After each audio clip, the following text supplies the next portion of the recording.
Subcommittee on Transportation and Maritime Security will now come to order. Thank you, Ranking Member Lesko, and our panel of witnesses for joining us today.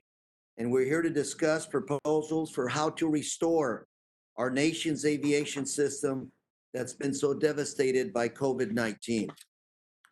We've seen passenger volume in the last few months go as low as 5% of normal. Today, it is close to 15 to 20% of normal, but that's just not good enough to keep the aviation industry in business, and it's not good enough to the health of this nation. And as all of us know, this pandemic is unprecedented. Still, the lack of federal leadership and interagency coordination is very concerning to all of us. Of course, we ask the question, how can we protect our frontline aviation workers and our passengers if our consultation coordination is not there? And that's why Chairman Thompson and I recently sent a letter with the leadership of the Transportation Committee to the heads of DHS and DOT, calling for an interagency task force to take a holistic approach to supporting our nation's aviation industry. And I'm very concerned about the different requirements for mass temperature checks, health assessments across the aviation industry. A lot of different requirements, a lot of confusion. This is not good for the traveling public. It creates risk for both passengers and aviation workers. We have to follow and trust the expertise and recommendation of our public health officials. They have to be the ones front and center when it comes to public policy. Science and facts must inform future government and industry actions. And our decisions ultimately will affect millions of travelers and nearly 11 million people whose jobs depend on a healthy aviation sector. Now repeat, 11 million workers who depend on the aviation industry. Among the most publicized CDC guidelines are social distancing measures. They were most visible when stay-at-home orders were issued across the country and have been credited for helping to slow the spread of this deadly virus. Today, social distancing measures are visible at security checkpoints and at boarding gates. However, on board many aircraft, different images have emerged. We've seen social media posts of crowded aircraft full of unmasked passengers. And Americans are rightfully surprised and troubled to see passengers forced to travel in those conditions when, by all accounts, the demand for travel is still very low. And even now, we hear from airlines that limiting passenger load factors or limiting middle seats is not necessary. An unfortunate reality to this moment is that we are forced to address this crisis during a perilous economic environment with very limited resources. That's why we must make sure that the measures we put into place are effective and innovative. And I look forward to hearing from our witnesses today who represent different parts of the industry and have different perspectives on temperature checks, health assessments, health questionnaires, and contact tracings. The complexities of air travel under COVID-19 have also sparked an interest in technological solutions. Reducing contact between frontline employees and passengers is critical to limit the transmission of the virus. Of equal importance is to make sure that the medicine is not worse than the disease. The impact of these technologies and procedures on the privacy, civil rights, and civil liberties of the flying public must be communicated clearly as well. Further, any such invasive protocols like temperature checks should be subject to notice and comment by the public or the public before they are widespread deployed. For example, I understand that TSA is considering installing cameras with facial recognition software on TSA's credential authentication technology or CAT machines that are in use in some TSA security checkpoints. Before we roll out such facial recognition biometric technology in airports, TSA and DHS have a lot of work to do. This committee has already done a great deal of oversight on this issue. but there are still many concerns over data collection, data protection, and use of public's identity data. Can somebody mute themselves out there? It is not in anyone's interest to see the department push out new facial recognition technology without having the necessary protection in place. Another technology under consideration is detection at range. These machines use thermal imaging technology to detect metal and non-metallic threats and can reduce the need for pat-downs at security points. However, history reminds us that the last time TSA deployed image technology, specifically the advanced image technology at checkpoints today, Congress had to step in. Congress issued a deadline to stop the use of scanners that did not protect the passenger's privacy, which resulted in avatar use today. Ultimately, I'm looking for solutions, and I want to hear from our aviation partners, and the public has a right to an informed debate that highlights the issue that must be identified and considered before these decisions are made. Last but not least, I want to hear from our stakeholders how they are protecting their frontline workers. There's no aviation industry without the workers. Keeping workers healthy and safe and supporting them during this pandemic will ensure that this industry and its employees make it through. Our aviation industry is resilient, but needs all of us to work together to ensure the safety, security, and health of the public. And I look forward to a discussion today. And now I'd like to recognize the ranking member for an opening statement. The chair now recognizes ranking member of the subcommittee, the gentlewoman from Arizona, Ms. Lesko, for an opening statement. Ms. Lesko. Thank you, Mr. Chairman, and it's good to see all of you. And hello to Chairman Thompson and Ranking Member Rogers. Good to see both of you as well. I'm pleased that the subcommittee is meeting today to perform oversight that is critical to both the health of our nation and our nation's economy. I am disappointed, however, that members are not allowed to meet in person. I, for one, am here in Washington, D.C., and I'm in two other committees where we are allowed to go in person, even if other members choose to go remotely. It's my understanding this committee does not allow that. While other committees have developed protocols to allow members to safely meet in committee spaces, this committee has not. This is not in keeping with the guidance of the House Rules Committee. I hope that soon we can move forward in a manner that allows members to be physically present for the work our constituents sent us here to do. Turning to the topic of today's hearing, I want to commend the men and women of the TSA for continuing to do their jobs faithfully throughout the pandemic, even as their agency became the hardest hit in Department of Homeland Security. More than 650 TSA personnel have tested positive for the virus, and tragically, 5 TSA personnel have lost their lives. And I sincerely want to say that I pray for the families, for their comfort from their loss. The aviation industry is one of many sectors of the economy that have been devastated by the impacts of COVID-19.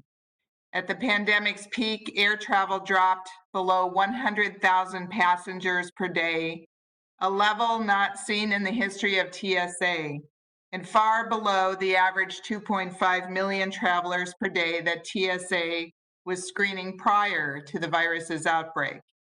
And I can tell you from personal experience, I assume you have seen the same, is when this whole thing kind of started and I started traveling back to Washington, D.C., there was maybe 12 people on the plane. It has since grown.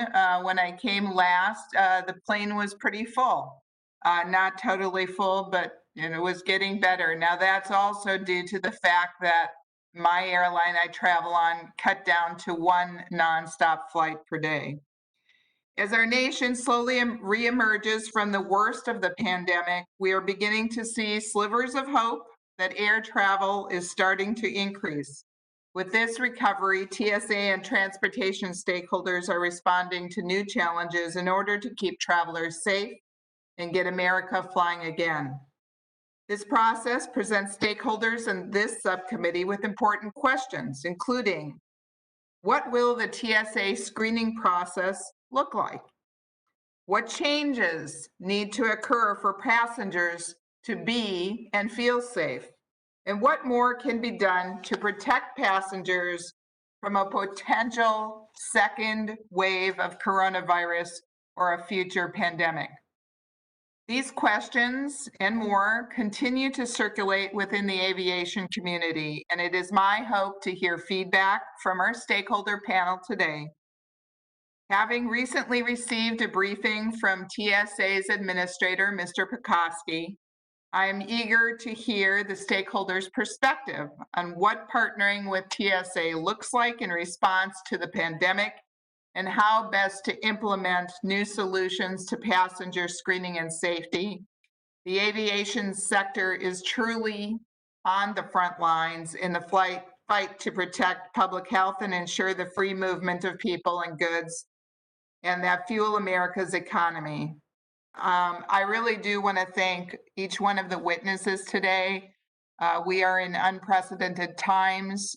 When I first started traveling, it looked like a ghost town, like we were on some kind of movie where, people didn't exist anymore. And, I was often the only car, pulling up to be dropped off at the airport. And so I'm glad to see that it's picking up somewhat, but I do want to hear from our witnesses on what their recommendations are, because we honestly need to get our economy back working again. And so thank you again. And I yield back.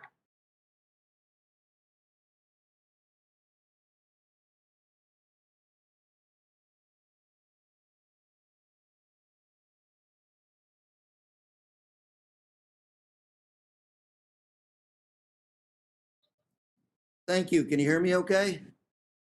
I want to thank the ranking member, and with that, I'd like to yield to the ranking member for the purposes of a colloquy. Thank you, Mr. Chairman. Thank you, Mr. Could you please, Mr. Chairman, explain our agreement on committee procedures during these remote proceedings?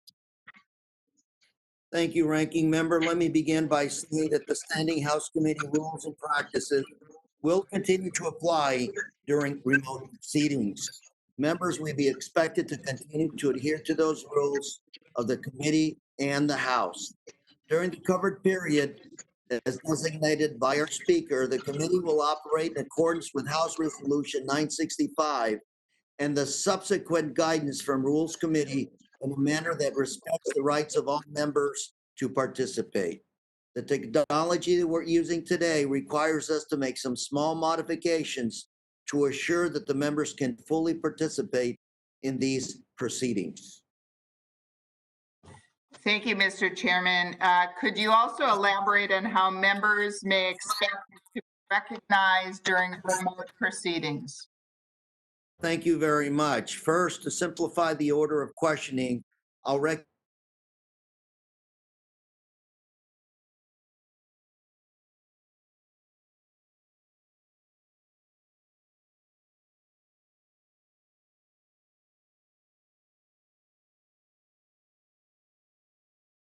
establishing a quorum or for voting. And members should make every effort to remain visible on the screen throughout the proceedings. If a member experiences issues with their video stream, they may proceed with solely audio to ensure connection, provided they have been identified previously. At the beginning of this hearing, members are on mute. Members may unmute themselves in order to be recognized for the purposes of their 5-minute questioning of the witnesses. At the conclusion of speaking, members will be expected to then mute themselves again to prevent excess background noise. In the event that a member does not mute themselves after speaking, the clerk has been directed to mute the members to avoid background noise. Should a member wish to be recognized to make a motion, they must unmute themselves and seek recognition at the right time. Thank you, Mr. Chairman. I do have, before we proceed, I have a question for the staff. Mr. Chairman, I don't know if you knew it, but your video went away and your speaking went away for a while, at least on my side. And so to the staff, do we need to repeat all this stuff for the record that he said when we lost connection with him? Is there any staff members, parliamentarians, anybody on this call?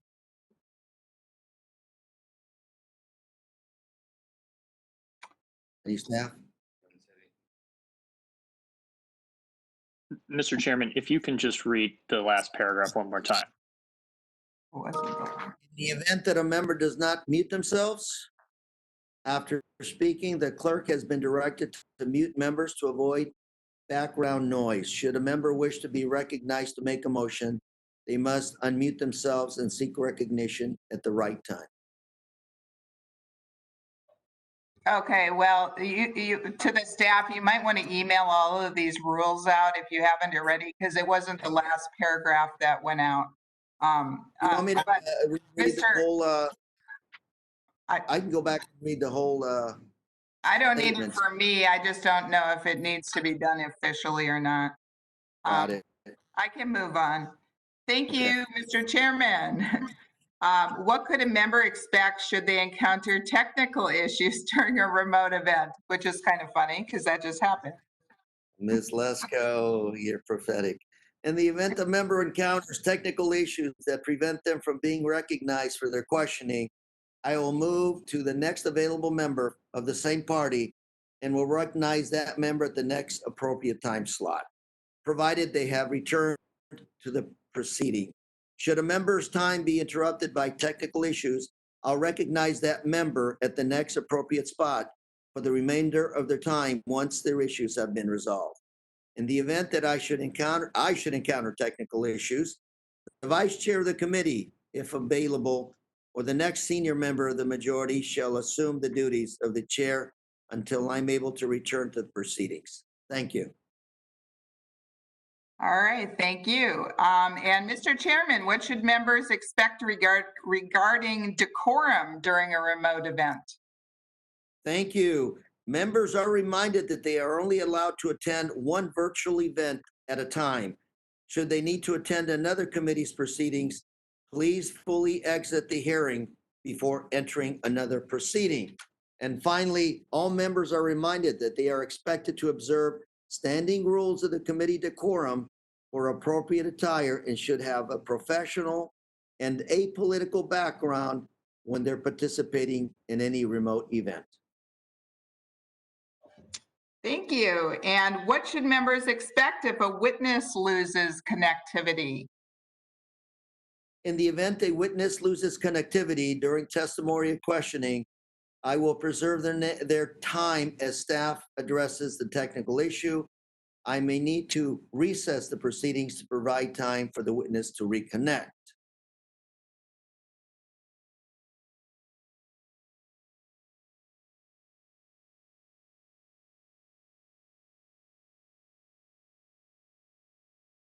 Debbie, you muted.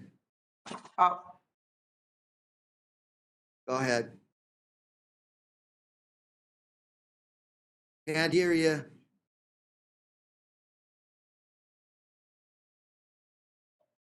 I think what's happening is I'm doing it and the staff is doing it, or something's going on. Hopefully you can hear me now. Go ahead. Mr. Chairman, finally, what should members expect if a vote is called during a remote event?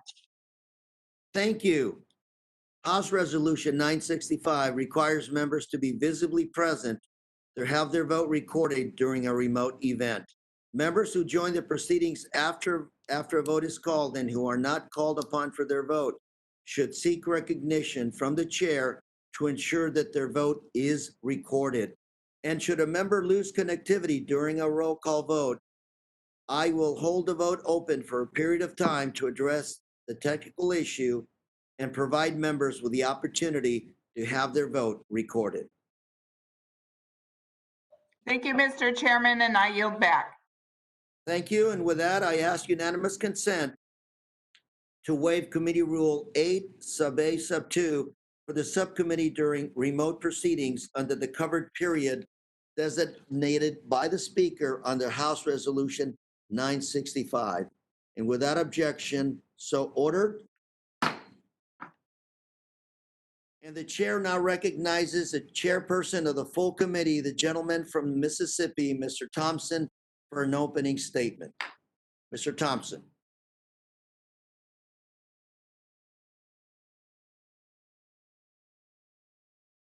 Mr. Thompson, can't hear you, sir.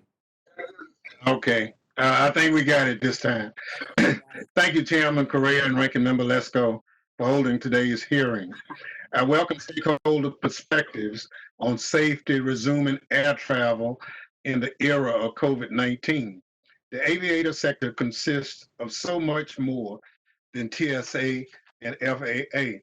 It includes airports, municipal authorities, airlines, and importantly, all their dedicated employees.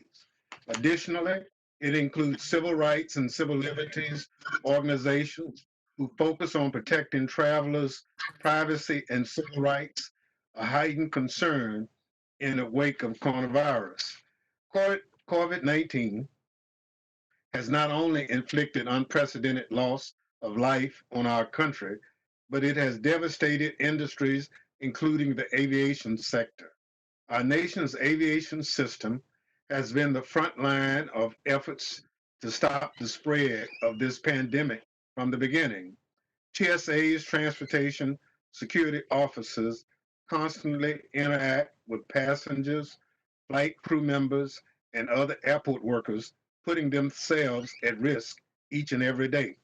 According to TSA, to date, 651 TSA employees have tested positive for the virus, of which 468 employees have recovered, and sadly, 5 have died. And as chairman of this committee, I've advocated tirelessly on behalf of TSA's frontline workforce and demanded that they be issued appropriate protective equipment like gloves and masks to do their important work. They, after all, are on the front lines of aviation security, keeping the traveling public secure from threats to transportation during a global pandemic. We must continue to make every effort to ensure that all aviation workers are kept safe from this virus. This includes airport workers, flight crew members, and mechanics. Failures to keep these employees safe has severe negative implications, not only the workers and the aviation sector, but also risk further spread of the virus. Like I mentioned earlier, the impact of COVID-19 has been devastating to the sector. According to TSA, air travel is down 84% from this exact moment last year. Given this reality, the federal government must establish the right health, safety, and security standards to protect airport workers and restore public confidence in travel. This will require significant coordination and collaboration on the part of agencies like TSA, FAA, and the White House, coordination and collaboration that currently does not exist. Instead, we see a patchwork of standards and requirements throughout the aviation sector. The American people and the traveling public deserve better. That is why I call for DHS and DOT to establish an interagency task force to ensure that all efforts and policies are coordinated at the highest levels in a holistic manner to support the successful recovery of the aviation industry. Recent news reports have suggested that DHS may be preparing to commence a temperature check program where TSA would be tasked with checking the temperatures of departing passengers to identify individuals who may be COVID-19, may have COVID-19. I find this news alarming, given that there's an absence of evidence that such health screenings are effective, especially since people can spread COVID-19 asymptomatically. Not to mention, there are civil rights and civil liberties concerns around TSA conducting temperature checks. I'm particularly concerned about DHS collecting, using, and safeguarding the sensitive health information of the traveling public, airport workers, and airline crew members. Additionally, given that COVID-19 disproportionately impact certain communities, including African Americans and the elderly, any proposed temperature check protocols must be designed to guard against the potential discrimination of travelers. All the issues I just raised highlight that any temperature check program must undergo the notice and comment regulatory process to ensure the proper rollout of temperature checks at our nation's airports. The future of the aviation industry in the COVID-19 era will include a number of challenges as I have just outlined. As the chairman of this committee, I'm committed to working with TSA and aviation stakeholders to ensure that the sector ultimately succeeds despite these challenges. I'm interested in hearing from today's witnesses on how we collectively can do so. With that, Mr. Chairman, I yield back the balance of my time.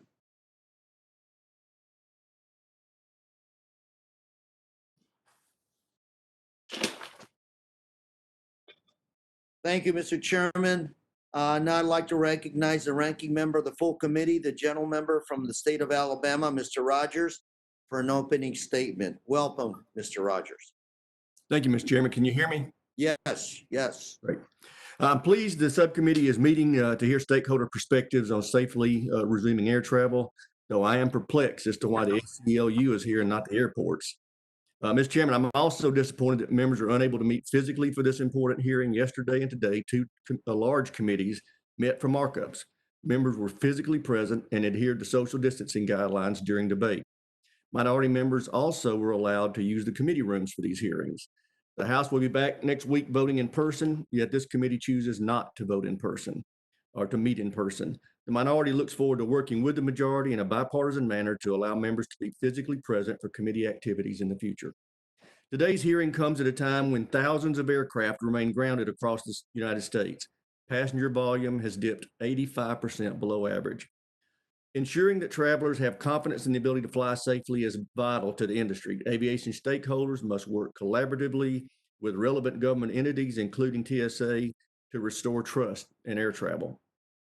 As an agency, TSA has been on the front lines throughout this pandemic. We're grateful to the thousands of TSA officers who have continued to protect the traveling public. More than 650 of these line officers have contracted the virus, and each member of this committee is saddened by the tragic loss of 5 TSA personnel to COVID-19. In addition, air transportation stakeholders have also seen their personnel hit hard by COVID-19. As we seek to ensure the health and safety of aviation personnel and travelers, I hope to hear more about what policies and procedures have been implemented in recent months. I also hope to hear from the witnesses what additional actions should be taken to protect the flying public. I thank the witnesses for appearing before the committee, and I yield back the balance of my time, Mr. Chairman.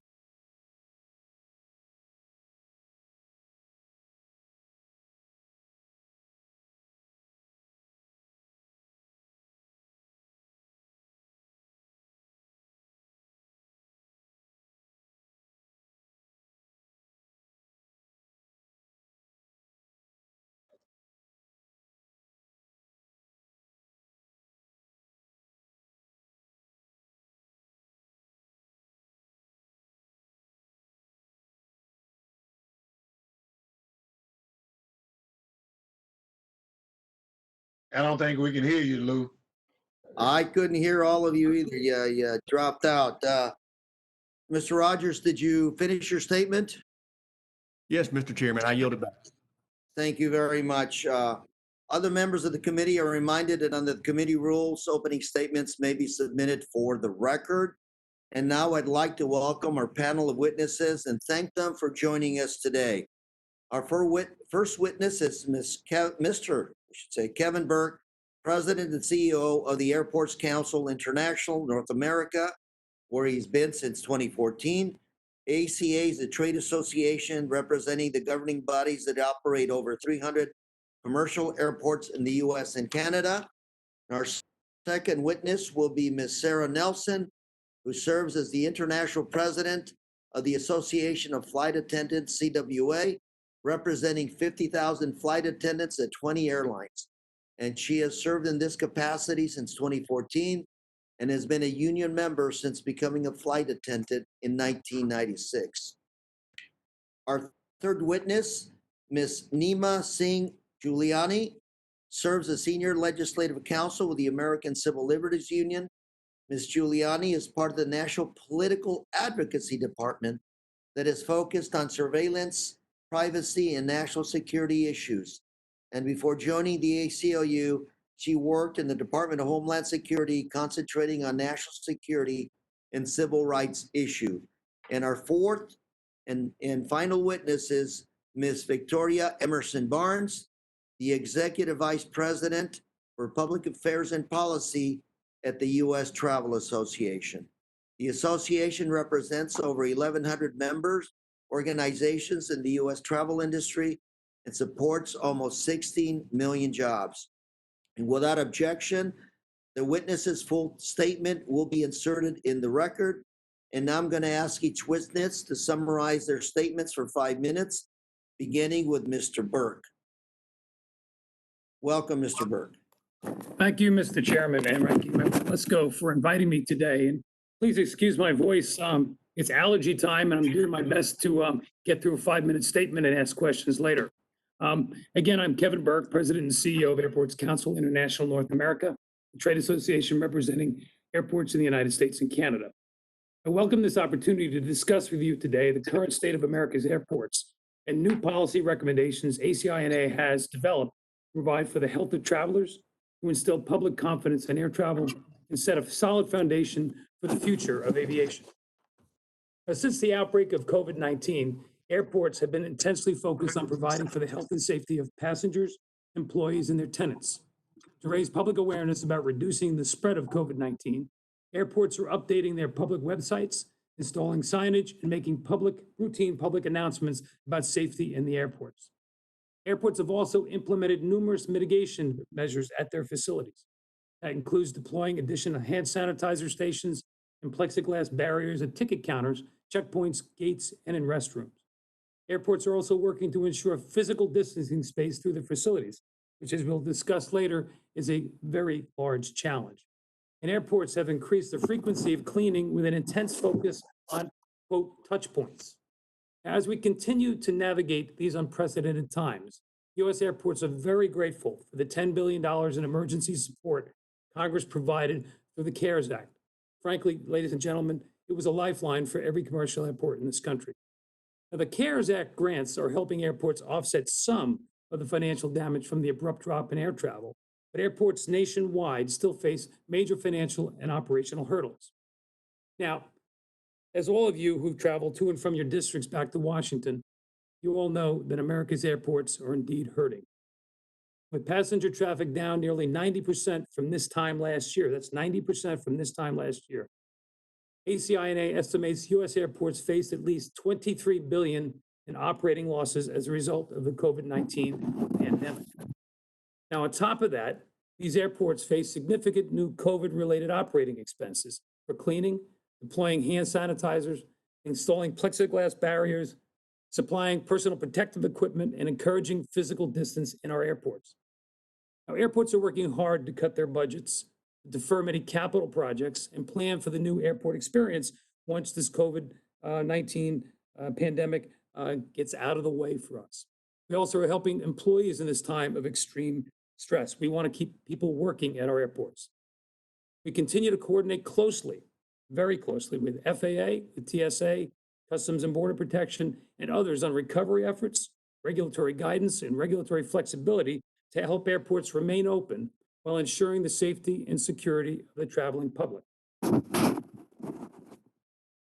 want to commend the agency leaders, that's David Pekoski from TSA and Steve Dixon from FAA, for partnering with us and other airport members on these initiatives and for their extraordinary accessibility and assistance during this very challenging time. My written statement details federal policy solutions we and our members have developed to assist airports and aviation as we head towards recovery. I would like to highlight 3 key points this afternoon. First, with air traffic and airport revenues down significantly, U.S. airports need another infusion of federal funds to assist during this national emergency. $13 billion in additional emergency assistance is needed to help airports meet growing operating costs and their debt service obligations in the coming year. Second, U.S. airports are working with stakeholders to develop and implement new measures to protect public health. We need what I would call a touchless aviation security screening process to help provide adequate physical distancing for passengers and their baggage as they move through TSA checkpoints and Customs and Border Protection's ports of entry. Now, to achieve this, we recommend the following. New checkpoint technology that reduces touch points, maintains physical distancing, and increases security effectiveness. We also need a sufficient number of TSA officers so checkpoints remain operational, efficient, and safe by maintaining an efficient flow of passengers, and again, providing for that critical social distancing. More support for existing programs like janitorial reimbursement, law enforcement officer reimbursement, and explosive detection system. We also need a new airport security grant program at TSA to fund activities like perimeter security, checkpoint redesigns, pandemic planning, airport emergency operation centers, and enhanced closed circuit TV. And third, we recommend the establishment of a joint advisory panel involving DHS, DOT, HHS, the State Department, and industry stakeholders to develop recommendations for the operational, infrastructure, and technology issues related to pandemic planning. Now, ladies and gentlemen, airports are leading economic engines in your districts, in your communities, and investments in airports have multiplying impacts throughout the region. So I look forward to working together to help airports weather this crisis so we can get Americans back to work and back traveling again in an aviation system that is safer, stronger, more secure, and more resilient than ever. Thank you, Mr. Chairman, for this opportunity, and I welcome your questions.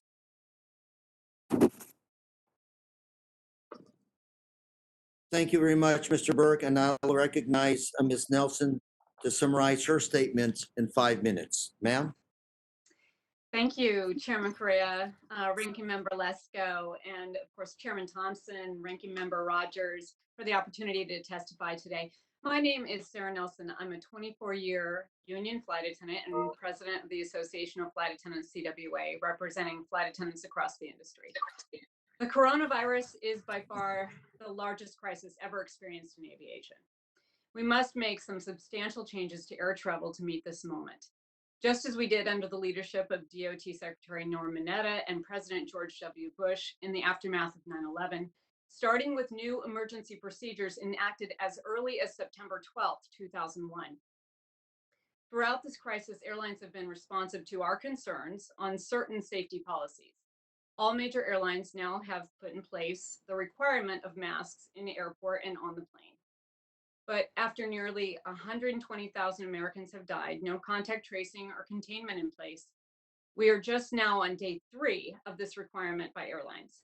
Without clear instruction from government and airlines to passengers and crew, proper training, or federal enforcement, flight attendants are left to manage a hodgepodge of airline policies on the front lines. Most travelers comply with the mask requirement, but conflict still flares up as some have been led to believe masks are a political statement rather than a public health necessity. Safety is built with a layered approach. This is exactly why we have a Department of Transportation to coordinate every aspect of travel, consider every touch point, and coordinate private, public, and federal sector workers and services to facilitate safe, efficient, accessible travel. Without a federal requirement, including procurement of proper PPE, we leave many vulnerabilities and opportunities for spread, creating unnecessary health risks for travelers and essential workers. Our union has written to DOT and HHS to urge the departments to issue emergency safety and health rules as detailed in our written testimony, and we would expect them to work with DHS as well. Statements by DOT indicate the department does not believe it has a role in public health regulations, but by contrast, the recent DOT ban on e-cigarette use aboard aircraft was to, quote, reduce the risk of adverse health effects on passengers and crew members, end quote. We strongly support daily health and wellness self-assessments for flight attendants and other aviation workers before we report for duty and for passengers before they fly. This can and should be done without requiring aviation workers or passengers to reveal private health information. Creating a community health corps deployed at our airports can also create good jobs that help to reverse sky-high unemployment. Staying off a flight or duty at the airport to protect health and safety should never result in discipline for workers. But many carriers have longstanding punitive policies that can lead to discipline or even termination for use of legitimate sick leave. Without federal guidelines that prohibit discipline, airlines will choose to do for themselves what policies they will put in place. Already, Delta Airlines subsidiary Endeavor Air has announced that it will apply disciplinary points for any callouts based on new COVID-19 symptom checks. Many other carriers have instituted symptom checks and instructed flight crews to follow federal guidelines to stay home if ill, but have not committed to protect workers who follow the rules. Congress can help the entire industry stay safe by working with federal regulators to pass emergency rules that protect jobs, pay, and benefits of any aviation worker who is unable to fly because of COVID-19 symptoms. Standards for health and safety will be impossible to implement without the dedicated, highly trained, and credentialed workforce of the aviation industry. Flight attendants and aviation workers have been on the front lines of the virus since its earliest days, and we are essential to our nation's ability to function. That is why members of both parties joined together this past March to pass a historic Workers First relief package for aviation workers in the CARES Act. Payroll support program has kept close to 1 million workers in our jobs and connected to our healthcare and other benefits through September 30th. I urge the members of this committee to support a clean extension of the PSP through at least January 31st, 2021, without which we will see hundreds of thousands of furloughs and layoffs as of October 1st. Finally, I'd like to recognize the critical need to address the disproportionate impact of coronavirus on Black lives. We must do everything we can in every sector to ensure we implement anti-racist policies. Coronavirus lays bare that an injury to one is an injury to all. On this point, we also celebrate 2 major Supreme Court cases this week that are a step forward on anti-discrimination. The last thing we need in the middle of a pandemic is removing Dreamers or LGBTQ workers from their jobs and healthcare. These rulings acknowledge the dignity of American workers, and Congress has the opportunity to recognize the dignity of work during this pandemic by ensuring that workers on the front lines are protected. Thank you so much for your time, attention, and action. Flight attendants appreciate the work of this committee so much. We depend on you, and we look forward to your questions.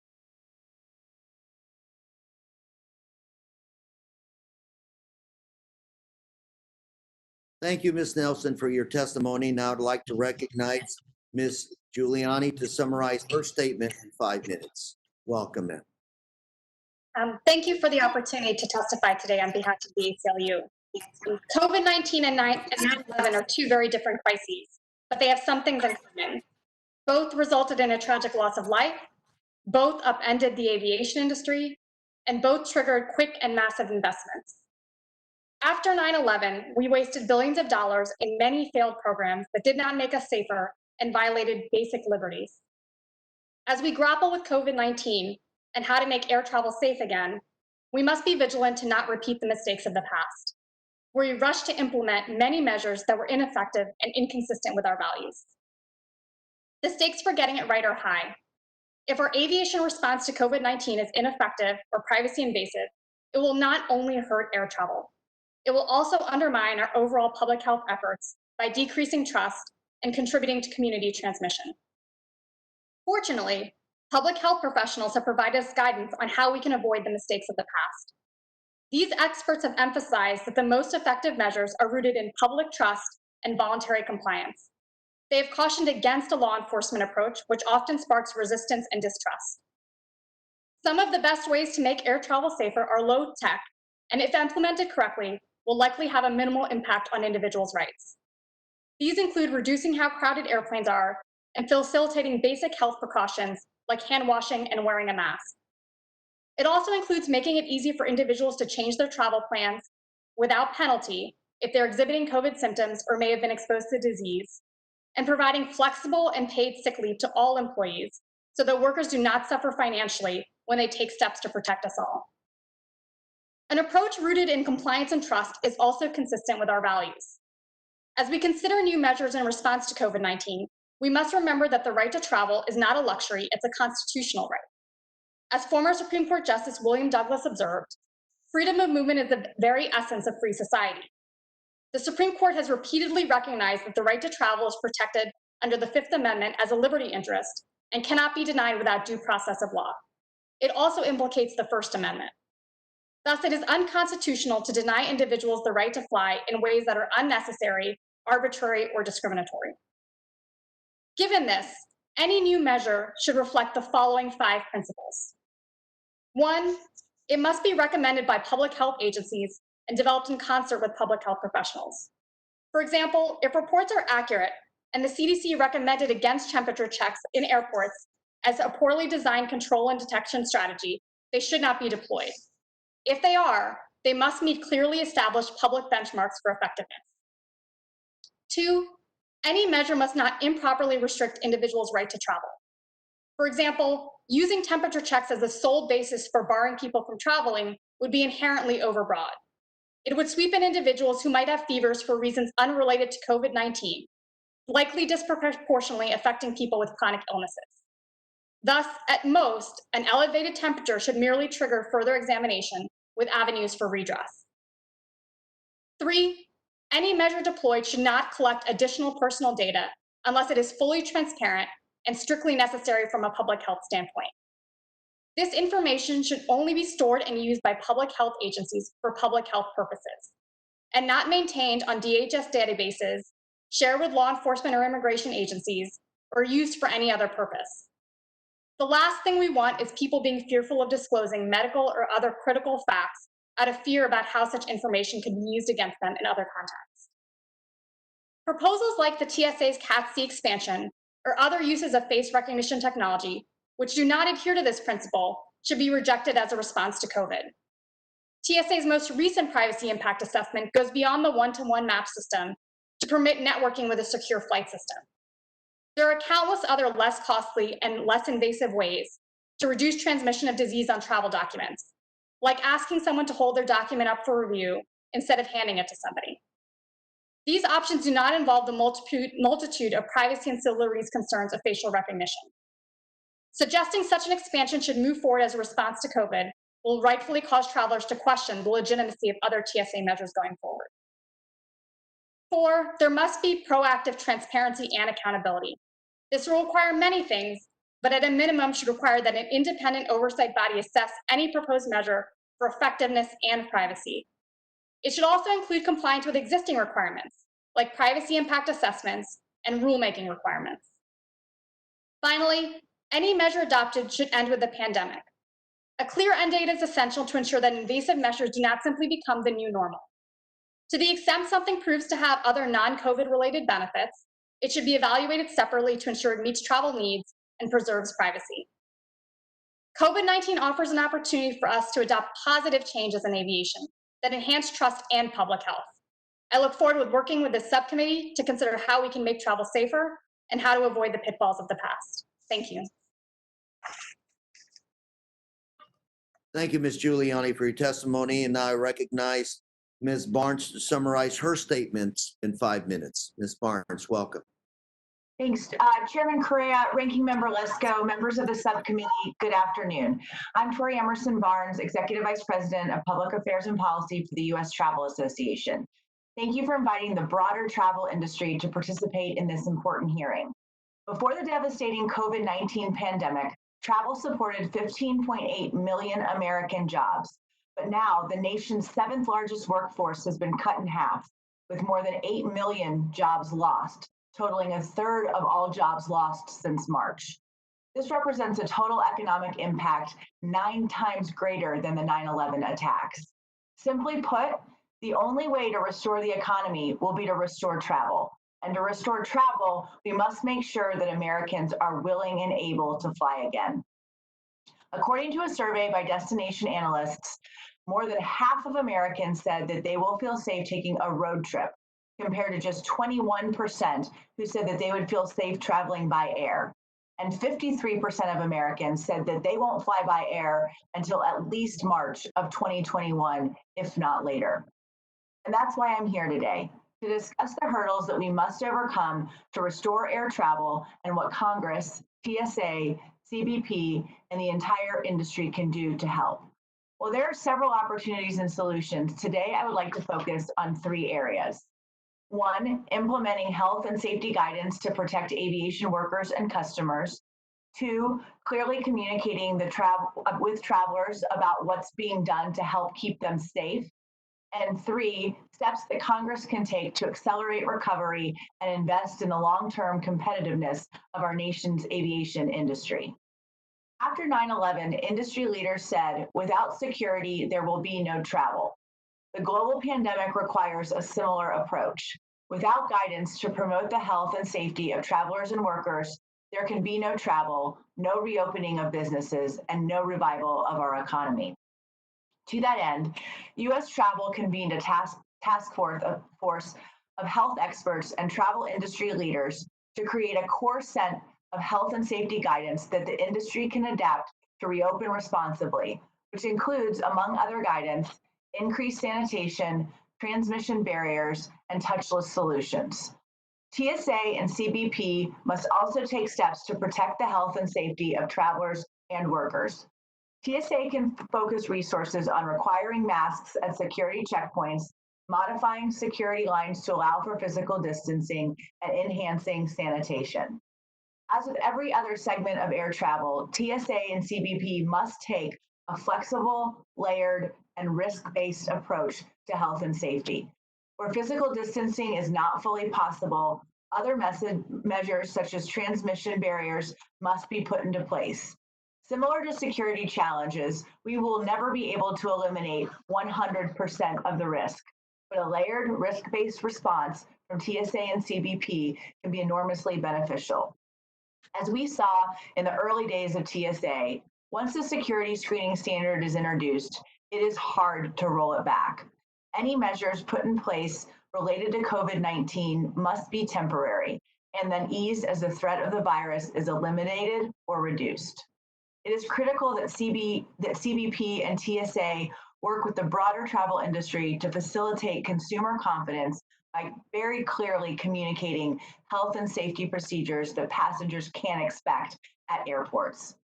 There are several steps that Congress can take to mitigate all of this damage, shorten the industry's recovery time, and increase long-term competitiveness for the United States, which includes enhancing a temporary travel tax credit, restoring the business and entertainment tax deduction, and funding a local travel promotion campaign for the United States domestically. Another important long-term solution is the widespread implementation of opt-in biometric identification and CLEAR, a contactless identification system. The travel industry and the larger American economy will not recover on its own. We need resources, stimulus, planning, and clear communication to travelers and employees to ensure air travel can safely resume and help power our nation's economic revival. Travel is not going to look the same as it did before the pandemic. Every segment of the travel aviation community has made significant changes to protect the health and safety of all travelers and workers. Thank you again to the subcommittee for having me here today, and I look forward to your questions. Thank you, Ms. Barnes, and I thank all the witnesses for their testimony. I'll remind each member that he or she will have 5 minutes to question the panel, and I'll recognize myself for 5 minutes of questions. And I'd like to start up with where Ms. Barnes ended, so to speak, her theme. You know, it's often said that the U.S. airline industry is the hub of international air logistics. We provide the world with not only passengers, but with all kinds of products. We are the center, so to speak, of the world in terms of transportation, delivery of goods and services. But just to let you know how personal the industry is, the biggest employer in my district is Disneyland. They remain closed. They'll open up probably sometime in July. but I would imagine that getting tourists to start coming back to Southern California is going to be a long track. And the issue, like Ms. Giuliani said, was trust and confidence. How do we get voluntary compliance? How do we get folks to start traveling again? I've got probably 98% of my hotel employees out of a job right now. They're not going to last too long. So my question to each and every one of you is, you know, we've got Mr. Burke with the Airport Council, Ms. Nelson, flight attendants. Essentially, Ms. Nelson, you are representing the employees. Ms. Giuliani, you're talking about the civil rights of how far we can go in terms of addressing some of these issues. And Ms. Barnes, you with the Travel Association. So if any of you can take about a minute to tell me in coordination, what are the top 2 or 3 things we need to do to get folks to start traveling again in a safe manner? Mr. Burke. Mr. Chairman, we have to make the American public feel safe in traveling again. This disease, this COVID-19, has terrified Americans, rightfully so. And let me interrupt you and say, how do you do it with everybody having that confidence and that trust? And that's what the chairman and I talked about, an interagency task force. What are the top 2 or 3 things we got to do to make people think, to believe, to be factually correct that they can travel again safely? Well, we have to convince them, Mr. Chairman, that going into a big public place like an airport, that they will be safe if they wear masks, if the employees there are wearing masks, if the TSA folks are wearing masks, if they're required to wear masks on airplanes, if they socially distance, or if they wear masks, maybe cut the social distance. But we have to, as public institutions, make people feel as though the travel experience is not as terrifying as they think it's going to be. And as people begin to travel again, the proof is in the pudding. And the reality is the more we protect the traveling public and the better the results, more and more people will want to travel. But that requires cooperation between the private sector, the airports, the airlines, and the regulatory agencies. And we have done a tremendous job working with TSA in particular and gaming out what that's going to look like. Comments on that, Ms. Nelson? Thank you so much. So definitely we need to make sure that the mask policies are applied across the airport and airplanes, and that is backed up by federal regulations. We need to make sure that we are doing self-assessment wellness checks. And that can be done with a core of individuals who are sent to our airports who are trained to do that. We have a model just like this in security. This is used as a deterrent. It's used as a means to get travelers to think about their security and to make sure that we are rooting out as many risks as possible through this self-assessment. So we ask travelers all the time, did you pack bags for yourself? Show us your documents. And this gets people to not be violating the security procedures. We can do the same thing with health. We have to have social distancing policies in the airport. This is impossible on the plane, although there has to be recognition Ms. of Giuliani, it, this and ability question. for the crew to move people. Ms. Giuliani. Yeah, I couldn't agree more. We need trust and confidence. I think 2 things that would help with that effort. 1, clear public benchmarks for how you're actually going to measure the effectiveness. If the public knows that it's based on science and that we've met those benchmarks, they're going to have more trust and confidence in the measures adopted. The second thing is making sure that we're limiting any information collected to what's necessary and that it's only going to be used for health purposes. We want people to feel comfortable, whether it's a symptom check or something else, disclosing medical facts, disclosing information about their life. If they're worried that that's going to end up in a law enforcement database or someplace else, I worry that they won't undertake the voluntary compliance measures that are necessary to keep. Thank you, Ms. Barnes. Last comments.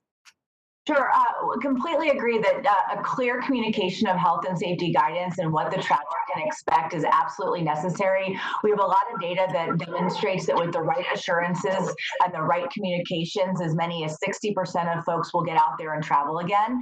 We also think that the opt-in touchless solutions that you can achieve through biometric technology is something that should really be on the table here and something that could help improve the experience. And then we also think that again, TSA and CBP collaborating and collectively sending the same message. We agree masks are important, and in the absence of the ability to have physical distance, then you need to be able to wear a mask. But just as TSA and CBP have done a good job of communicating, the ability for folks to travel with hand sanitizer and the cleanly and social distances required at airports, we think that that should apply across the board. Clear articulation of the policies is absolutely critical. Thank you, Ms. Barnes. And now I'd like to recognize the ranking member of the subcommittee, the gentle person from Arizona, Ms. Lesko, for 5 minutes of questions. Welcome. Thank you, Mr. Chairman. First of all, I have to say that I give Congressman Dan Bishop extra bonus points because it looks like he was on a plane, then walked through the airport and is now on another plane. Are you on another plane? No, he's in a car now, I think. So it's very appropriate. Great. It's very appropriate on this call that you were on a plane and walked through the airport. Anyway, I wish that the airlines were on this committee because I have a couple suggestions for them, which I do think that having people wear masks on the airlines actually, at least for me personally, makes me feel better that the person sitting right behind me isn't going to cough on me and spread their germs on me. But also, when I was on a call with the airlines, oh boy, I think it was a couple weeks ago, they had said that they thought that they were going to have people board from the back of the plane and instead of the way that they are now. And so I was wondering, I don't know who to ask this of, maybe the flight attendant association. Do you think that would be helpful? Do you think that would help people feel better? Because, if you get I usually try to wait till the end to get on the plane, but other people sit in the front and then all those people pass by. So I want somebody's opinion. Sure. This is Sarah. Some of the airlines are implementing policies like that because it decreases the touch points that passengers are touching with each other. And so some of the airlines do have policies to board from back to front, and that's very good thinking. Well, I think so too. The other question I have for Mr. Burke is actually about the airports itself and the tenants. When I go into the airports, it's getting a little bit better now, but most of the stores are closed. A lot of the restaurants are closed. And so how are the airports dealing with the tenants? Are you giving them some rent breaks or what's happening there? Very good question, Madam Congressman. It's some airports are, the majority of them are, some of them are not. It depends on what their contracts are. Some have closed because there is no business for them. You walk through some airports, there's literally no business at all. And so it's been a very, very difficult time. And we hope to have those tenants when things come back. But they can't pay rent when they have no money coming to them. And when we have no money coming into airports, we can't give abatement. But an awful lot of airports in this country have given abatement on rent, on their minimal annual guarantees and things like that. But it has been across the board a little bit uneven. But for the most part, airports have done their level best to try to help out their tenants because when it does come back, passengers are going to need these tenants to be able to buy things, to buy food. Right now they do in grab and go, for example, rather than sitting down. The other thing that airports are doing is working with the tenants to make sure that they are safe and the fact that they are adhering to health standards as well. One of the challenges we have is physical separation in airports that were not built for this type of crisis, nor are they built for the crisis at 9/11. And that is separating people at gates and separating people at lines, whether it be at TSA or whether it be at lines boarding planes. 6 foot separation really means 6 by 6 by 6 by 6. So in airport jargon, that is a big piece of real estate to be able to separate people. So wearing masks is going to be key. And we welcome federal guidelines to do that. Absent those federal guidelines, we would accept any regulations from state and local authorities. But we think to even things off, that the federal government, on a temporary basis, even would put out some guidance to require people to wear masks in airports to protect passengers and vendors. Thank you, Mr. Burke. And Ms. Singh, I have a question for you. On the one hand, I think in previous testimony, previous hearings in Homeland Security, the ACLU and others is concerned about pat downs. Like, let's say someone has a hairdo, hair buns, that type of thing, and they have an extra pat down. But then also, I know that the ACLU is concerned, and others are concerned about new technologies, that it would actually then eliminate the more of the use for pat downs. So I'm trying to reconcile where you're at and how we can solve this problem. Because on the one hand, you don't want pat downs, but then it seems like you're also against new technologies. Sure. So thermal detection has been one of the things proposed to try to reduce pat downs. In the past, TSA has tried to use thermal detection outside the airport context, and that does raise a number of Fourth Amendment and constitutional concerns. Within the airport context, I think there's just questions. There's some threshold questions about whether that type of thermal detection will be helpful. There's a lot of false positives, right? And so will it actually serve the purpose with which it's intended? But if it's done in a way where it's pursuant to rulemaking, privacy impact assessments, it's proven to be effective, a temporary measure to reduce pat downs in a way that's consistent with civil liberties is certainly possible. I think we just have to have the data and the information to understand what exactly is being done and to what extent is it consistent with individuals' rights. Thank you. And I know that my time is up, but I do know that if they're good systems, I think the National Institute of Science has said that some of these are really good. The technology is really good and doesn't have that many false readings. And Mr. Correa, I yield back. Thank you, Mr. Chairman. Thank you, Ranking Member Lesko. The chair will now recognize other members for questions they may wish to ask the witnesses. As previously stated, I'll recognize members in order of seniority, moving between majority and minority. Members are reminded to unmute themselves when they're recognized for questions. With that said, I'd like to recognize the chair of the full committee, Mr. Thompson, for 5 minutes of questions. Sir. Thank you very much, Mr. Chair, and I thank the witnesses for their testimony today. When we had the unfortunate incident on September 11th, we put a lot of things into place. We created TSA. We did a lot of things. Mr. Burke, are there some things being put in place now that you think maybe should become part of the new protocol in this COVID-19 environment? Mr. Chairman, thank you for the question. I think what's happening now is airports are responding to make certain that they can game out what it will look like when air traffic gets back to 50, 60, 70%. For all intents and purposes, we might have for a long period of time social separation of 6 feet. The challenge airports have there, sir, is how do you do that in limited space without interfering with other lines and other gates?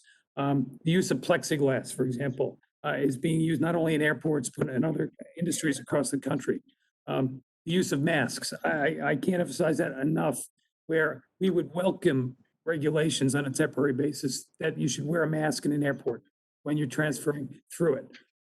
If in fact you have to wear it on an airplane, you should be wearing it during your trip through the airport. You can infect as many people without a mask going through an airport as you would if you got on an airplane. So long term, I think what we need more funding to be able to look at how do we do this in the future. If in fact we have to inspect people outside the terminal before they get in, that's going to require a good deal of money and infrastructure change. Because look at airports. In the middle of January, you're going to have people standing in lines outside Minneapolis when it's 25 degrees below zero, or it's 115 degrees in Phoenix in the summer to be able to do those same things. So the logistics of this are very complicated. What it's going to require at the end, Mr. Chairman, if we have to make these changes, we're going to need money, and to be able to adapt to a system that was kind of thrown upon us since January. We're willing to work and be able to do this, but we're going to need the money to do it. Ms. Nelson, you have any comments on that? I would just like to reiterate what Mr. Burke said and also say that we do need the flexibility to be able to put these things in place. There are a lot of issues to deal with here. And what we need to do especially is that we need to have these procedures in place before we actually have people return to travel. Because if we're trying to put this in place when you have the backup of those lines, we are going to have a much harder time actually planning out properly, putting plexiglass in place, having procedures for wellness checks, having stations for hand sanitizer, having clear guidelines around the masks. All of that needs to be put in place now before we have the influx of additional travelers. Mhm. Well, thank you much for both of your comments. One of the things TSA did, they talked about a biometric roadmap. And as we look toward the future and look at what opportunities are out there, and there's obviously enhanced interest. Ms. Giuliani, what are your thoughts about the prospect that TSA expands its biometrics operation beyond the known traveler program? Yeah, I mean, I am very concerned by the proposed TSA roadmap. I mean, as an initial matter, we don't have clear legislation or rulemaking around how facial recognition is going to be used by TSA. I think that's a serious problem.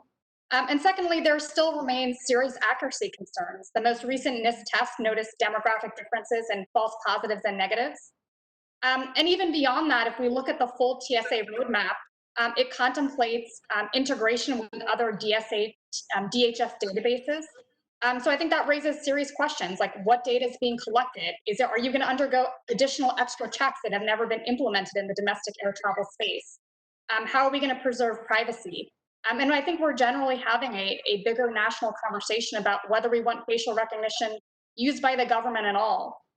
And so I'm troubled by the roadmap, and I'm troubled by recent stories we've heard of, for example, in Hawaii, where CARES funding is being used to purportedly expand facial recognition, and there's very little information as to what the airport is doing, how the information is being protected, whether it actually has any efficacy or is tied to a COVID response at all.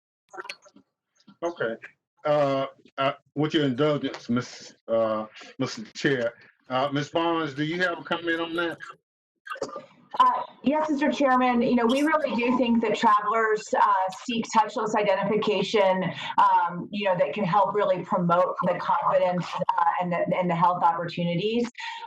It's proven to be safe, secure, and accurate. We support strictly opt-in, so make it available for travelers, but not make it mandatory. We think that's something that can really be helpful. And so for those of folks who choose to take that route, that will alleviate the lines in other parts of the airport. So we think that that's something that should really be considered. And we do share some privacy concerns, so we need clear guidance. But generally speaking, opt-in biometrics can really move us a long way to more secure, more confident traveler. Thank you. You're back, Mr. Chair. Thank you, Chairman Thompson. Now I'd like to recognize the ranking member of the full committee, Mr. Rogers from Alabama. Sir. Thank you, Mr. Chairman. Ms. Barnes, you talked about in your opening statement the need for more or better communication between TSA and CBP. What are some examples of improved communication techniques or approaches that we could take? Sure. So we think that, some of the work that TSA and CBP have been doing to clearly communicate the changes, for example, on the size of hand sanitizer, that you can take. They did a united communication on that. They talked very clearly about the need for cleaning and social distancing. So we think to the extent that they can articulate the need for masks, that there are new procedures in place, and that, we as the travel industry are happy to amplify all of the communications that are being done. But really what the traveler needs to understand is that there is a consistency and that their health and safety is being put first and foremost. So to the extent that they can collaborate together and we can help to amplify and articulate that, that would be really appreciated. Okay. Earlier, be the main things that we could do to give comfort or confidence to the traveling public to start flying again. What would you you didn't get a chance to reply to his question. What would you suggest are the most essential things that we can do to invigorate confidence in the traveling public? So we really think that, again, clearly communicating health and safety guidance, really articulating the things that folks can see consistently across the ecosystem. We actually worked with 30 different organizations throughout the whole travel ecosystem to do a base set of what we would recommend to include, providing touchless solutions for identification and payments, enhanced sanitation, encouraging, that there are procedures for testing as necessary, but really ensuring that we have health and safety guidance that's clearly communicated. We also think that the biometric opportunity is really significant, that opt-in technology and communicating that there is that kind of option for travelers, we think can really help, clear up some of the congestion issues that we'll otherwise see, but also present a more confident traveling experience and, quite frankly, a better facilitation of travel. And then again, the clear messages that we'd like to see across the government on what the expectations can be for the travelers, so that when they come from one state to another, there's an overarching federal communication of what to expect across that travel ecosystem. Okay. Ms. Nelson, in your written testimony, you note that the AFA believes the government should conduct health monitoring of passengers, industry, including the possibility of temperature checks on passengers. You also note that the lack of government plan means that the temperature checks are not occurring and suggest that a new federal workforce the size of TSA could perform the role of taking passenger temperatures.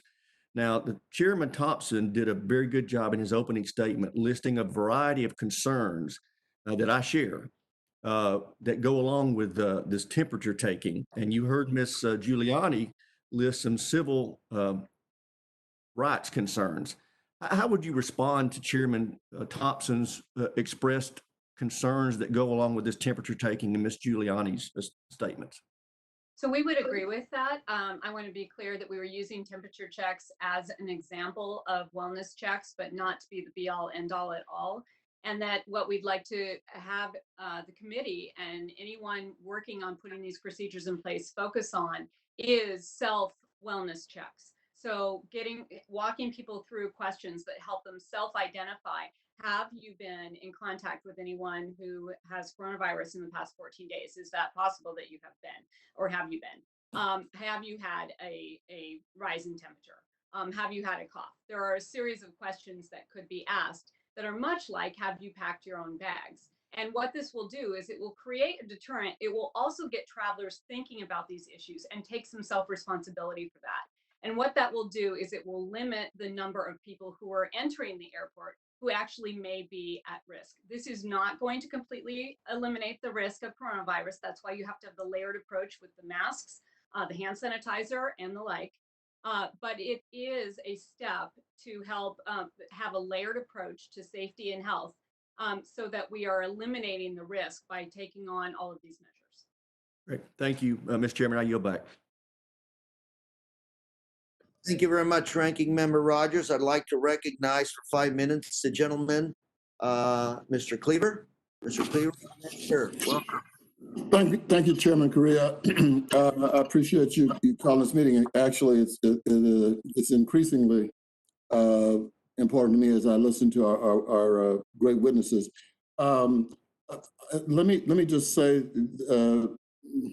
I have a 97-year-old father who we're probably going to put into a facility. He doesn't have Alzheimer's, but it's difficult to kind of manage everything right now. So I was really upset when I got there to the facility to find out that the admittance to the facility was based first and foremost on whether or not you had a temperature.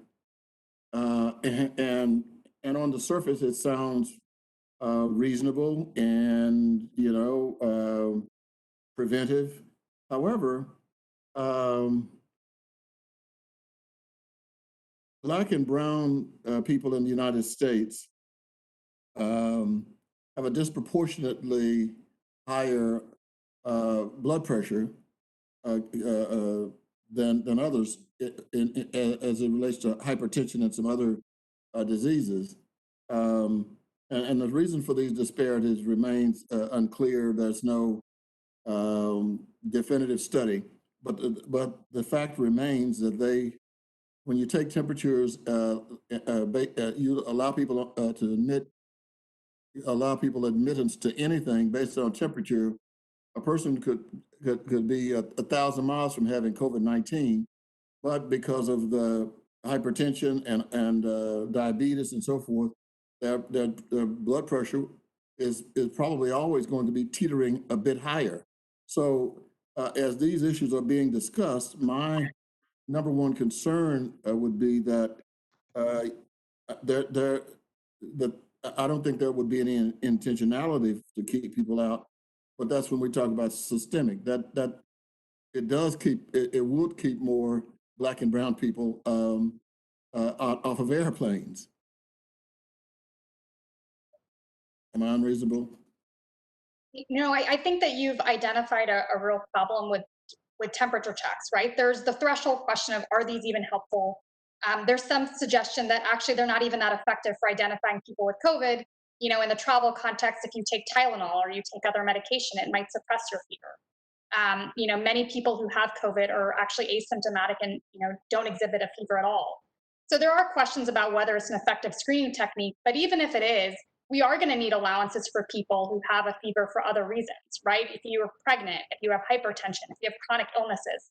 Let's say if you're traveling to receive medical care and you have a fever for other reasons. The last thing we want is not denying those people their constitutional right to travel. And so what I would say, if there is a temperature check, at most it should just trigger further conversation and further examination of the individual to have a conversation about what their other symptoms might be, whether there are alternative reasons, and whether they actually are at risk or do indeed have COVID.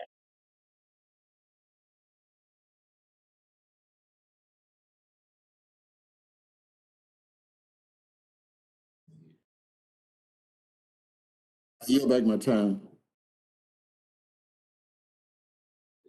I'm sorry, Mr. Cleaver. I didn't hear. That was my principal question. I yield back the balance of my time. Thank you very much. And I'd like to recognize Mr. Bishop, Congressmember Bishop, for 5 minutes of questions. Thank you, Mr. Chairman. I'm going to yield. Appreciate it, sir. Be safe, sir. Be safe. Drive and be safe.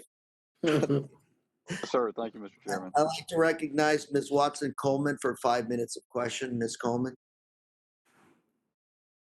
Thank you, Mr. Chairman. Thank you to the witnesses that we've had today. I find your testimonies very interesting.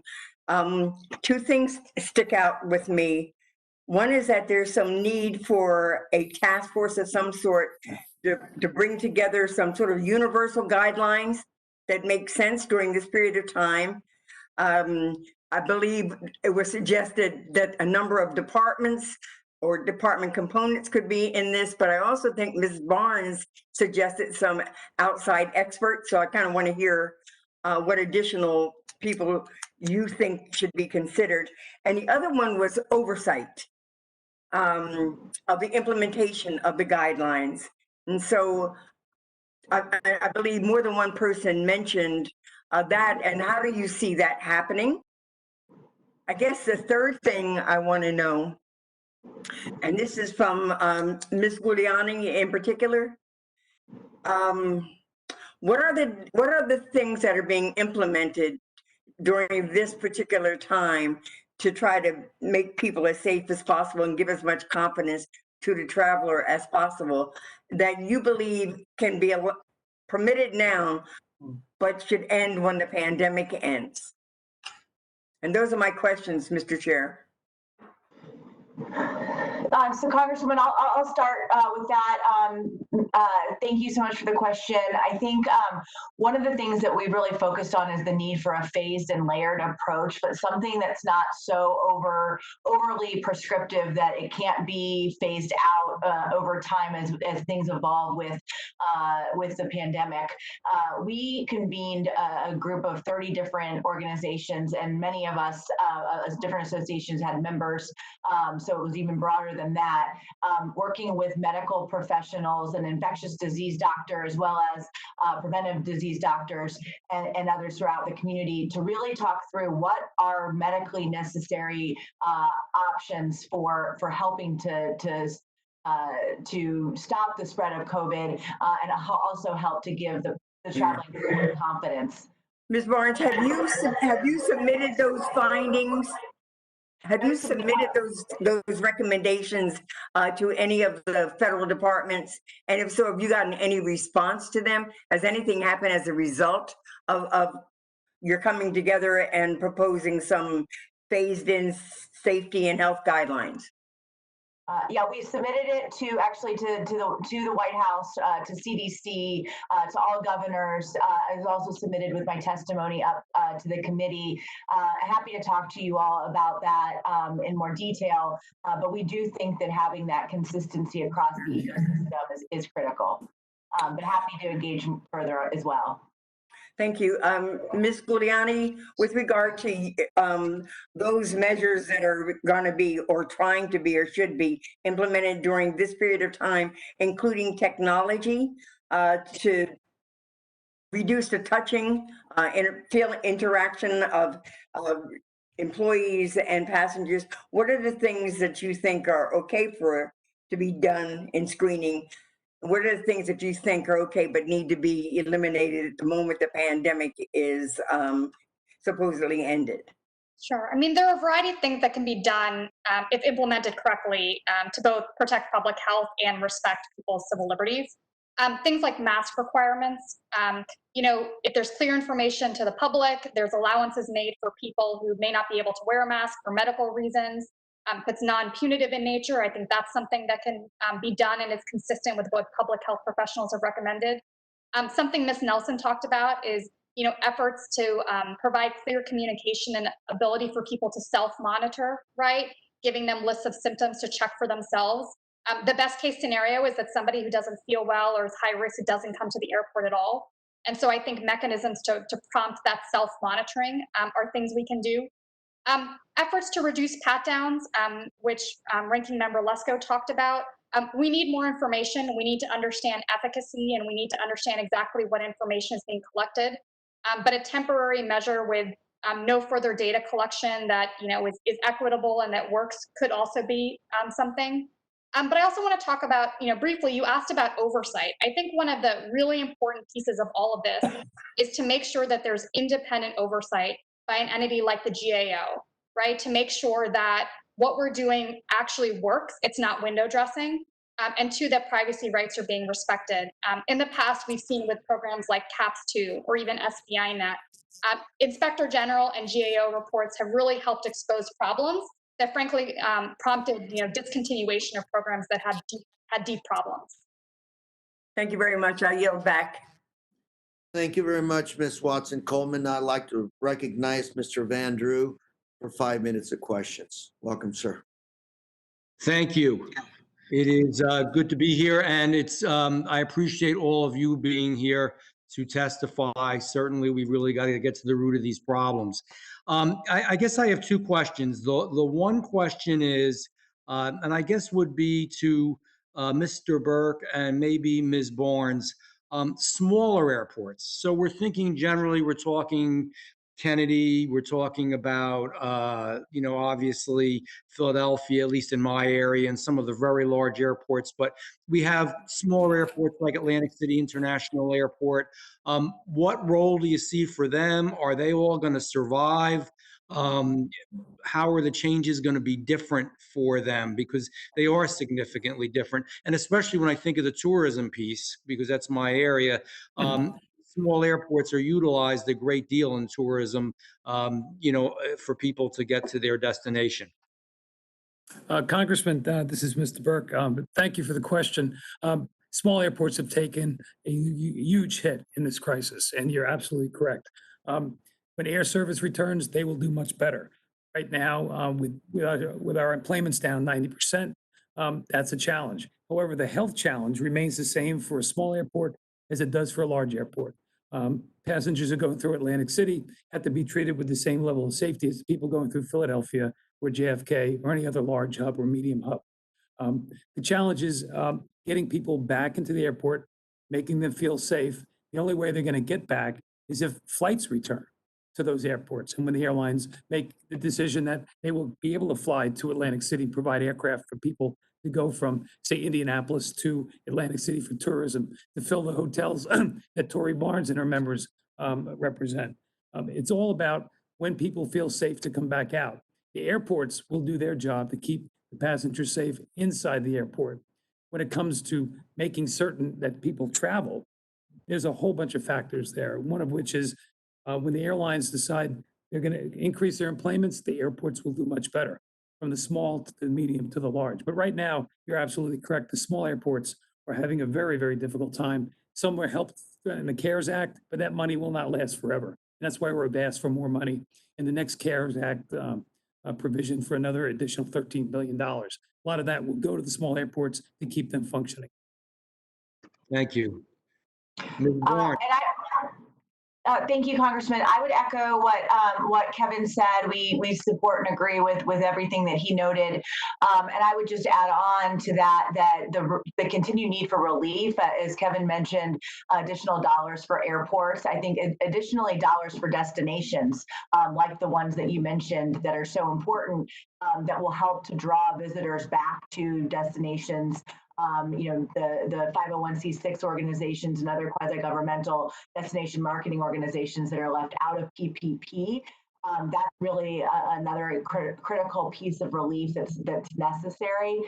And additionally, we're also hoping that the fourth phase of the CARES Act can include some tax incentives to actually help encourage individual travelers to get back out there and to fly again. So happy to work with your team on that, but we really think it's additional relief and added stimulus that's going to help to get folks out there. In addition to what we've been saying here is the need to have that clear, consistent message communicated to the traveler about what they can expect when they go to an airport of any size and get on an airplane, or if they go to a hotel or to an attraction or other destination. And I thank you for that. And, a thought came to me that the smaller airports in some way, and I've dealt with them over the years too, it might almost be easier to make them be able to actually abide by whatever the regulations all finally end up being, because they are smaller, they're quieter, and it's easier to have the distancing and so forth actually in those areas, other than the really crowded, large airports. And that's the other question I wanted to ask real quickly as well. I know we say 6 foot apart, and I understand that's the distancing, and that we all try to maintain that. However, if you really think it's 6 foot between you and me, and 6 foot this way, and 6 foot this way, and 6 foot behind, I've done some air travel in my time, and again, we're nowhere near there now because nobody's in the airport. But when even an airport is moderately busy, everybody's kind of moving together in some way. Even the lines, it's tough. And I think that, the masks are much easier and the hand sanitizer is much easier. I would think that's going to be really difficult to do at certain times once we're really back and we're in full motion here. Sir, if you wear masks, the 6 foot separation could be changed. That's if everybody's wearing masks. You're absolutely correct. The geography of airports are all different. It is very, very difficult to be able to figure out at 50% load factor, 70% load factor. The load factors go up, those lines are going to get very close to one another. It's going to be physically impossible to keep people 6 feet away. So it's really inherent that people protect themselves by wearing these masks inside these terminals. So unless we expand the size of the terminals where we can separate these lines, both the TSA as well as the gates, because remember, gates bump into gates and they sometimes load at the same time. And then they have concessionaires on the other side of restaurants where these lines will bump into. So that 6 foot separation as people come back to the airports is going to be very, very difficult to keep and also to enforce. People will be bumping into each other. So for them to remain safe, wearing masks is important.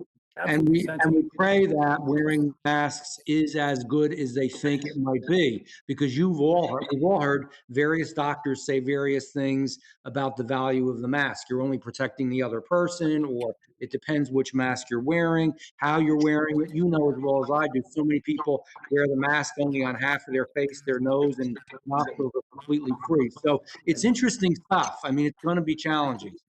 I yield back, Chairman. Thank you.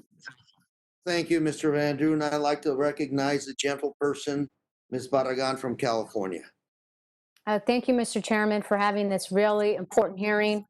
We're hearing people talk about the second wave, but as Dr. Fauci reminded us all this week, we are still in the first wave, and this is still very real. We're seeing increased numbers across different places in the states, and there's nothing more than we hear from the own house physician how the highest risk for members of Congress and for travel really is the airplane and the airport. So that's why I think it's so critically important that we get this right and do what we can to make sure we're protecting passengers and employees. Ms. Nelson, thank you for starting your comments today by recognizing the two very important Supreme Court decisions and your comments there. I want to echo those. I also want to say, Ms. Nelson, I can relate to a lot of your concerns and those of flight attendants. I have a sister, I have two sisters who are flight attendants, and I hear a lot about what is being said on the Facebook pages, what is being said among flight attendants, and the concerns that flight attendants are having. And it's number one about public feeling safe and coming back, but we need to make sure flight attendants are feeling safe. And from what I've heard, there has definitely been a lot of concerns from flight attendants that they're not getting the support that they believe they should be getting. And so let me turn to my first question for you, Ms. Nelson. Social distancing has been one of the most important recommendations, as we've heard from public health officials. Airlines have aggressively pushed against leaving a middle seat open for economic reasons behind that, and I can understand that.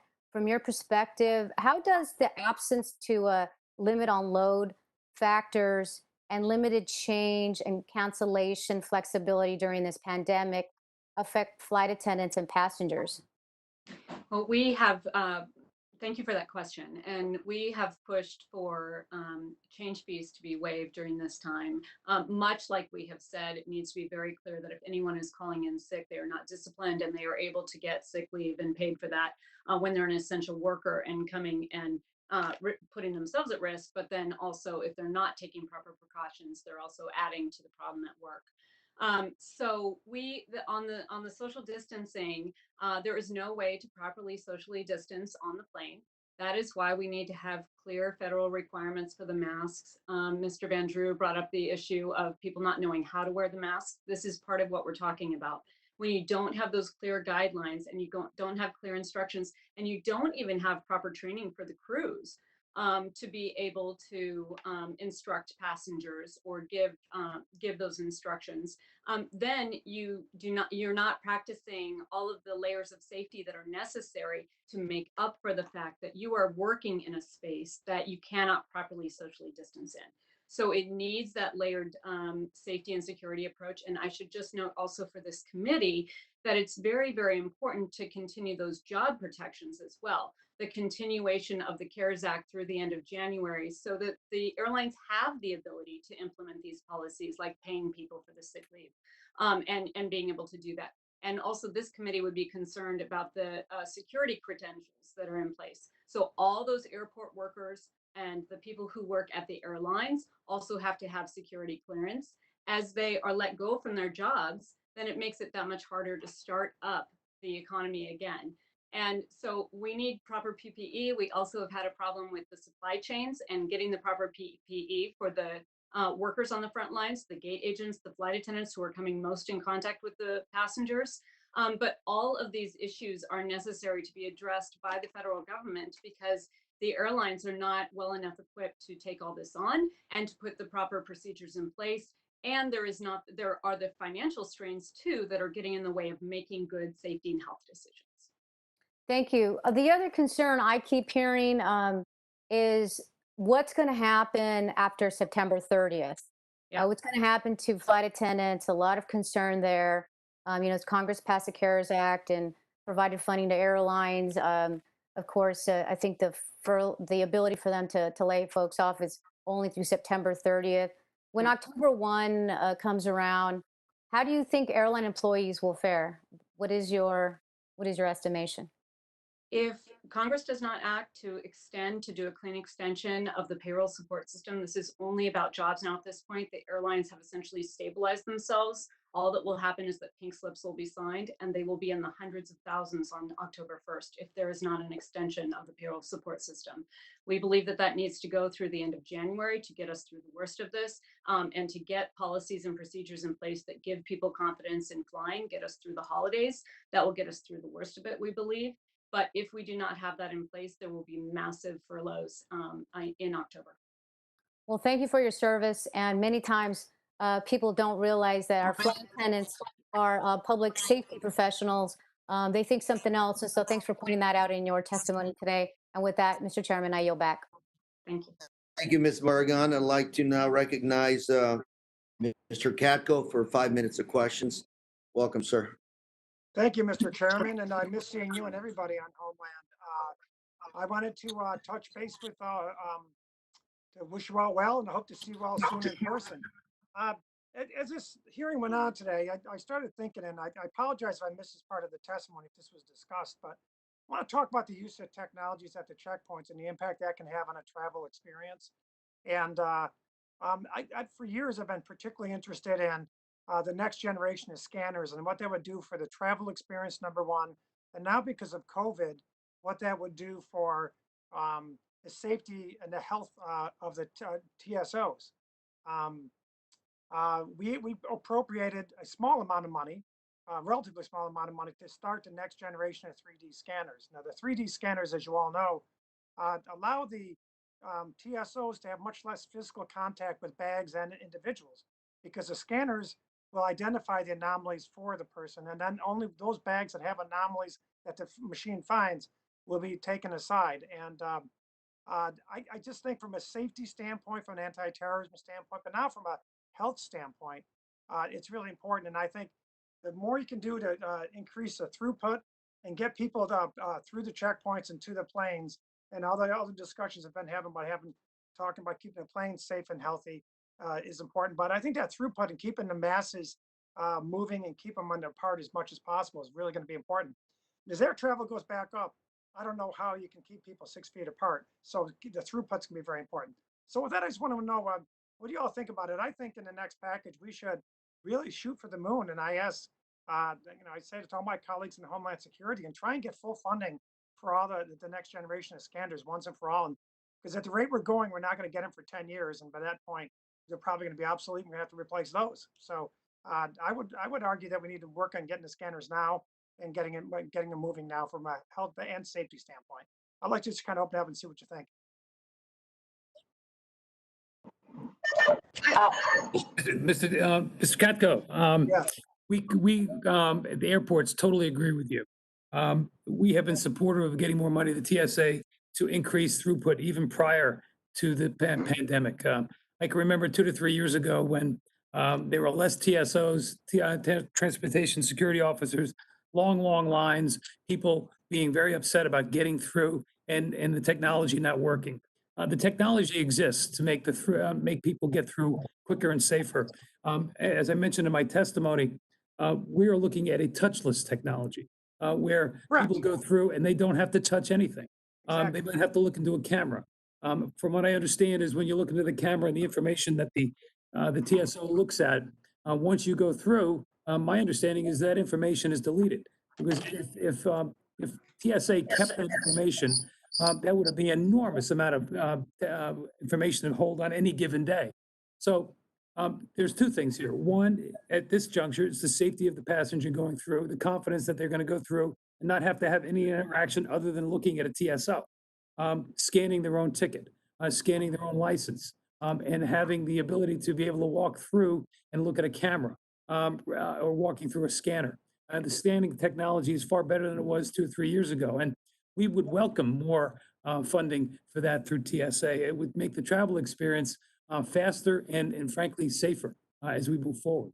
Yeah, and I think like several years ago, I got off the plane in London on my way to Ireland for something for the government, and I got off the plane before I went through customs. I did a facial recognition scan, and I went into customs. Very little human contact.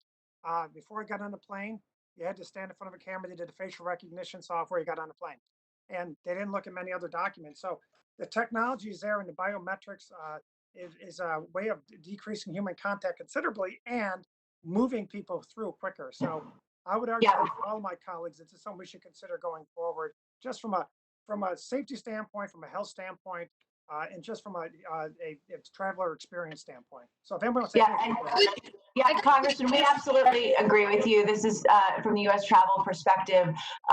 We think that we would love to see a greater investment in CAT-C and CT screening technology. We absolutely support the idea of touchless security screening and opt-in biometrics, and could not agree with you more that it's a vital tool to facilitate a safe and secure return to travel.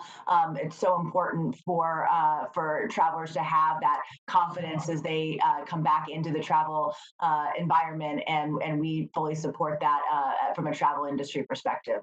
Okay, so Tori, you could use your considerable clout, Tori, to get American Airlines flights back going from Syracuse to DC, because I have none right now. I used to have 4, so come on now, all right? We're on it. All right. While you're at it, get some from Orange County directly to Reagan Airport. Okay.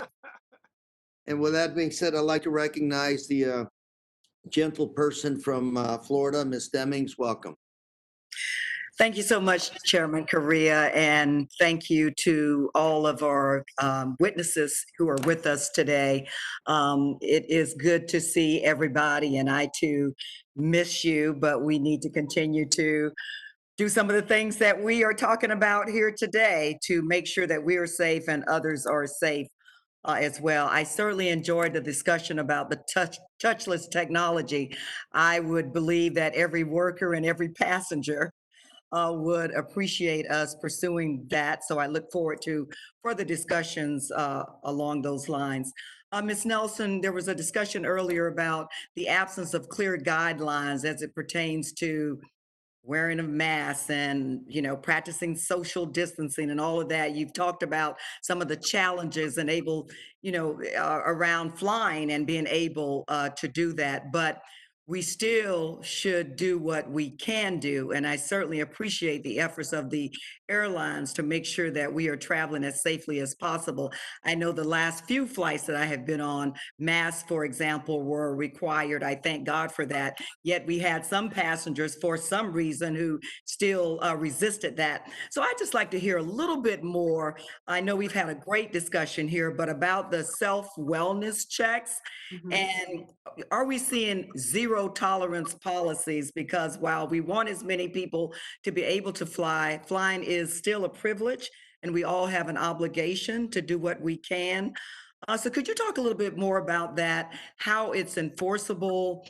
Is it done electronically, like when we say, like you mentioned earlier, did you pack your own bags? So just talk a little bit more about that for me, please. Thank you. Sure, thank you so much. So the idea behind this is that we would have a core of trained individuals who are able to recognize symptoms themselves and also be able to identify that, but also prompt travelers to be able to ask questions so that they can self-evaluate their own well-being. And we actually, this conversation here today has been a great example of why you need to put together a task force with all the different stakeholders so that you can make sure that when you're implementing these policies, you don't have any unintended consequences. And so that it is implemented fairly and without bias. And so this is really about having a workforce that could be in the airport that could help to do this first assessment that would be a health assessment, but would be run through really a self-assessment with the individual. And that can relate also to what's happening with the employees. We are seeing some concerns right now about the airlines putting in place some of this health monitoring, and they are asking employees to input that data. And there are concerns around privacy concerns for the employees that we are addressing right now.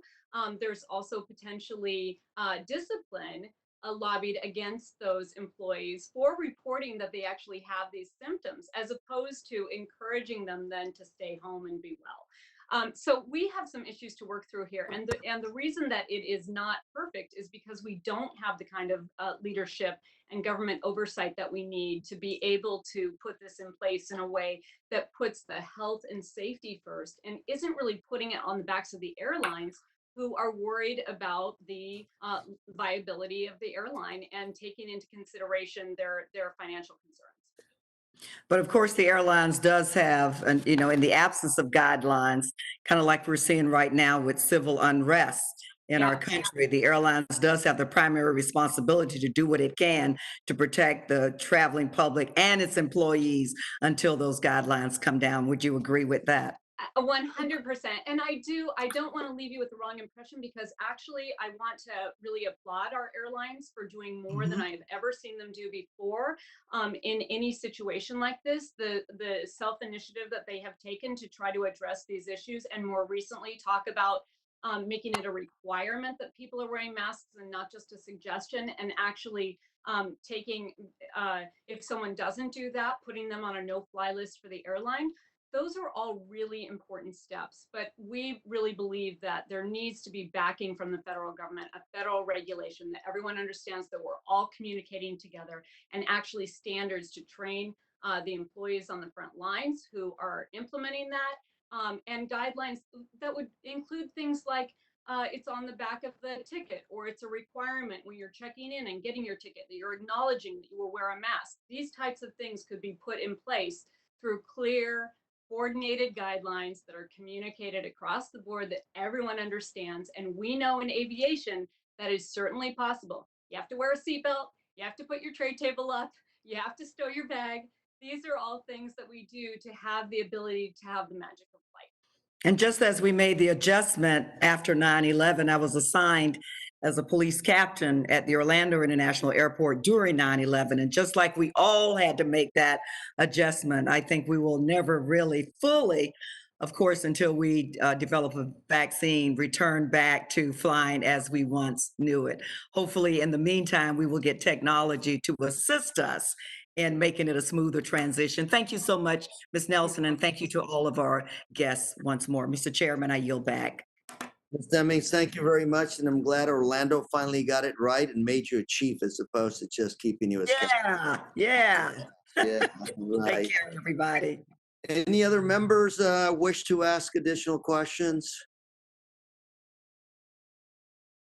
Seeing no hands raised, I want to thank the witnesses for their valuable testimony today and the members for their tremendous questions.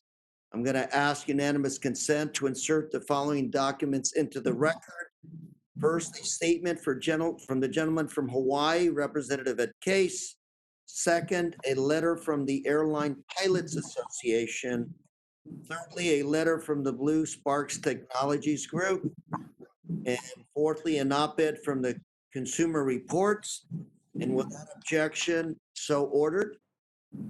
No objection. Thank you. The members of the subcommittee may have additional questions for the witnesses, and we ask that the witnesses respond expeditiously in writing to those questions. And without objection, the committee records shall be kept open for 10 days. The hearing, no further business before this committee. This subcommittee stands adjourned. Thank you, everybody. Thank you, Mr. Chairman. Thank you very much. Good job, Lou. Thank you, Mr. Chairman. Thank you, everybody. Thank you. Thank you very much. Appreciate it.